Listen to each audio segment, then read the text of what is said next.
Lulu saris and Lulu gold Patturumal ഇന്റർനാഷണലിൽ അടുത്തതായി എത്തുന്നു എറണാകുളത്ത് നിന്നും ഫാസില ബാനു.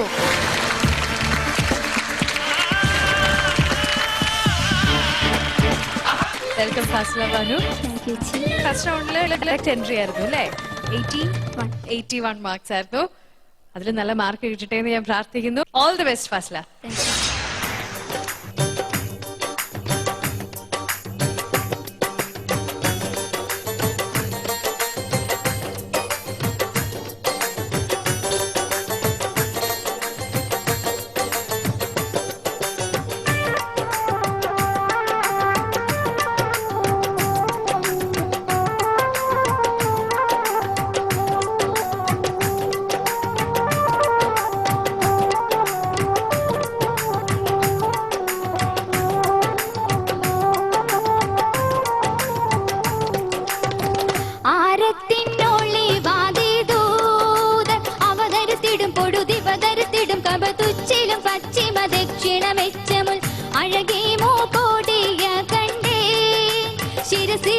ജഡം സലസമലുയത്തുടൻ ഔവലിൽ തക്ക് വീർവിണ്ട് അറിയല്ല ഒഴികെ മറ്റാരും നലമായിട്ടൊരുവനും മിലഹായി വരുവത് നീലവെ തുല്യം ചൊല്ലിടം വല്ലവൻ അവൻ തന്റെ റസൂൽ ഞാനണ്ടേ രസകര സുരമിനാൽ ഒരു തിരുഗുരുത്തുവിൽ അപ്പോതെല്ലാരുളി കൊണ്ടേ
വെള്ള പൊട്ടുകളിട്ട് പോതിന്ത് വട്ടപുതറിൽ ചൂടർന്ന് ചിറന്താനേ കണ്ടുള്ള ആനന്ദമായ മാനസമാകര കാനിന്ത് മാനസമാകര തെളിന്ത് മകേന്താനേ കണ്ടപ്പോൾ എടുത്തതോ വിഷ്കർ പുഷ്കർ ഉയർത്ത് വിസ്മരസ്മാൻ എഴുந்து പരന്താനേ കൊണ്ടന്റെ വസതയിൽ ഉത്സുവത്സുകം ഒഴിந்து തത്സമയം കണ്ടു ഗന്ധ മീകന്താനേ ഉഹമാ ബഹുമ പെരിയ വനതുത്സുവ നഗമാ സുഗമ അമരർ മറും പെയർ ഇതമാ ഇതമാ പെരുന്തിനം ഒടുമര ഹിതമാ പുതുമാ പുതുമകൾ വിധമതിൽ ഉലകു മുതിത്തെ എത്ര വിചിത്ര ചരിത്ര മികത്തെ പുതിയവനുടെ തുത് നബിയുവെ കുതിത്തെ ദിക്കതിലൊക്കെയും ഇക്കഥ പെരുത്ത് ഔവലിൽ തക്ക് വീർവിണ്ട്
സഫലം